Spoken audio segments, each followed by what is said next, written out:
എപ്പിസോഡിന്റെ opening സീനിൽ ഇപ്പോൾ നമ്മുടെ പ്രിൻസസിന്റെ കപ്പലായിരിക്കും കാണിക്കുക. അവിടേക്ക് വലിയൊരു തിമിംഗലം വന്നിരിക്കുകയാണ്.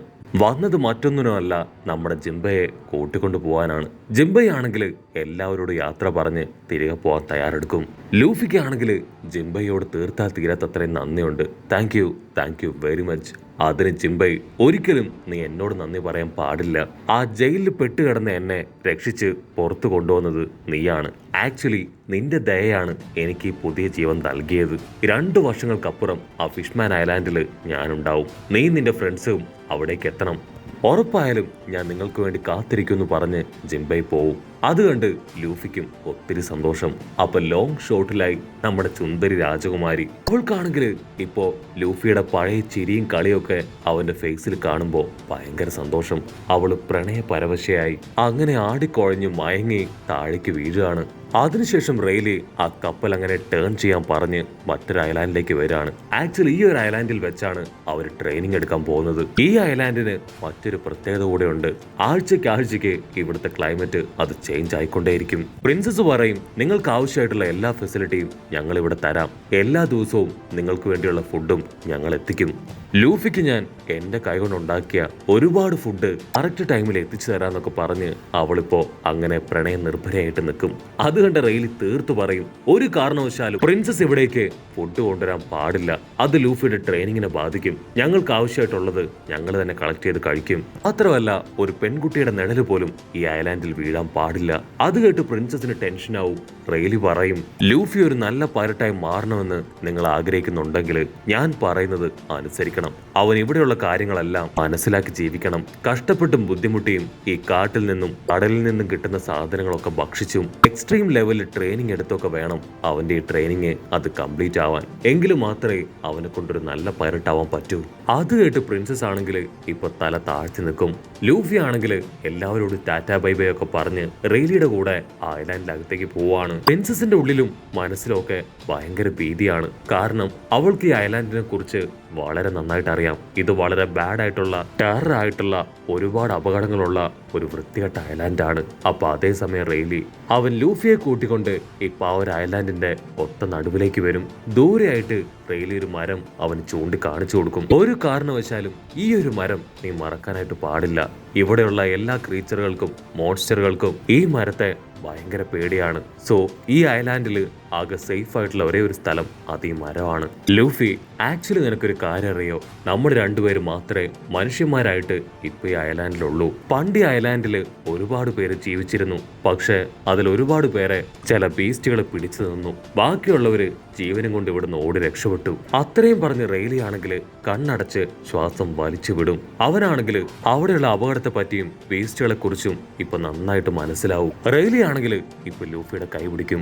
ആക്ച്വലി നിന്നെ കഴിഞ്ഞും കൂടുതൽ പവറുള്ള ഒരുപാട് ബീസ്റ്റുകൾ ഇവിടെ ഉണ്ട്. സോ അവരെ തോൽപ്പിക്കണമെങ്കിൽ നീ അവറ്റകളെ കഴിഞ്ഞും കൂടുതൽ പവർ ഗെയിൻ ചെയ്യണം. അതിനാദ്യം നിന്റെ ഹോക്കി പവർ അത് നീ കറക്റ്റായിട്ട് കൺട്രോൾ ചെയ്യണം എന്നാൾ പറയുമ്പോഴേക്കും അവിടെ മുഴുവൻ ഇളക്കി മറിച്ച് വലിയൊരു ആന റെയിലിയുടെ തൊട്ട് പിന്നിലെ വന്ന് നിൽക്കുകയാണ്.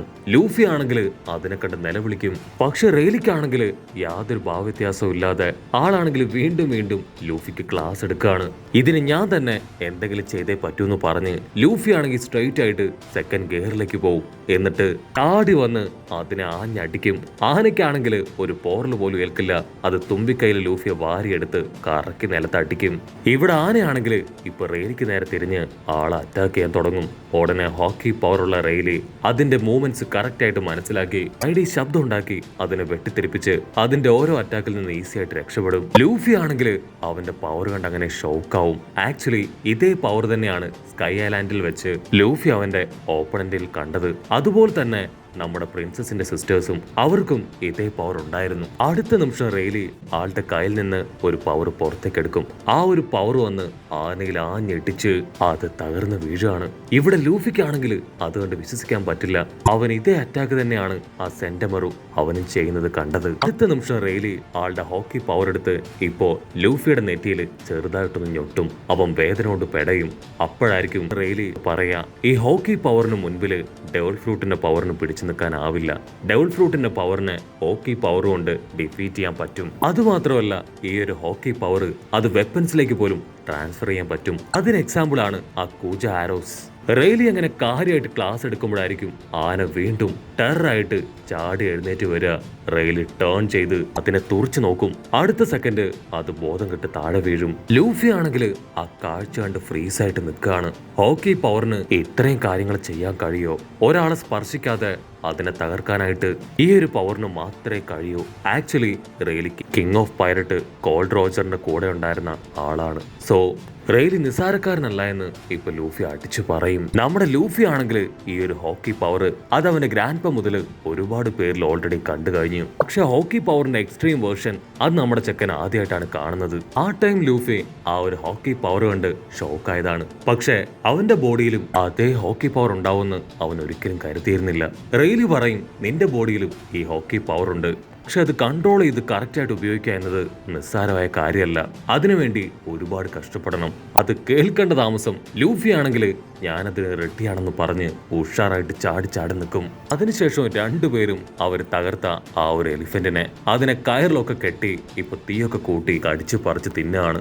റെയിലി പറയും, ഓൾറെഡി നിനക്ക് ഒരുപാട് സ്കിൽസ് ഉണ്ട്. തന്നെ ആദ്യം ഞാൻ ആ ഹോക്കി പവറിന്റെ ചില ബേസിക്സ് നിനക്ക് പറഞ്ഞു തരാൻ പോവാണ്. ബേസിക്സിൽ 2 ടൈപ്പ് ഓഫ് ഹോക്കി ഉണ്ട്. അത് കറക്റ്റായിട്ട് നീ പഠിക്കണം. അതിനുശേഷമാണ് കാങ്കുരർ ഹോക്കി. അത് ഞാൻ നിനക്ക് പഠിപ്പിച്ചു തരൂ. ഇതെല്ലാം പഠിക്കണമെങ്കിൽ മിനിമം 2 വർഷമെങ്കിലും നിനക്ക് ആവശ്യമാണ്.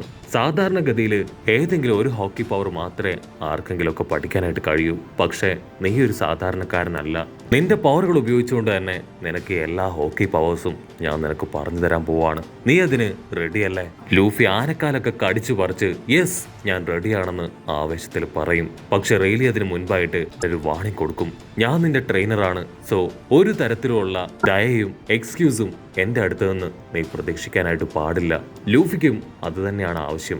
റെയിലി ഫുൾ പവറിൽ ഇപ്പൊ ലൂഫിയോട് നമ്മുടെ ട്രെയിനിങ് നമുക്ക് ആരംഭിക്കാമോ എന്ന് ലൂഫിയോട് ചോദിക്കും. അതിന് ലൂഫി എനിക്കൊരല്പം സമയം വേണമെന്ന് പറഞ്ഞ് ആ സേഫ് ആയിട്ടുള്ള ട്രീയുടെ അടുത്തേക്ക് വരും. അതിനുശേഷം അവന്റെ തലയിലെ ക്യാപ്പ് അതിപ്പോ അവിടെ വെക്കുകയാണ്. അതിനുശേഷം ഒരു സെക്കൻഡ് അവനിപ്പോ ഫ്ലാഷ് ബാക്കിലേക്ക് പോവും. അവനും എയ്സും അവന്റെ ഫ്രണ്ടും അവർ 3 പേരും ഹാപ്പി ആയിട്ട് ജീവിച്ച ആ കാലഘട്ടം മുതൽ അങ്ങനെ മുൻപോട്ടേക്ക് ചിന്തിക്കും. ചെറുപ്പം മുതലേ അവരുടെ 3 പേരുടെ ലക്ഷ്യം വലിയൊരു പൈലറ്റായി തീരുക എന്നത് മാത്രമാണ്. അവന്റെ ടീമിലെ 2 പേരൊന്നും ജീവനോട് കൂടെ ഇല്ല. അവർക്ക് വേണ്ടി തീർച്ചയായിട്ടും എനിക്ക് ആ ലക്ഷ്യത്തിലേക്ക് എത്തിയേ പറ്റൂ.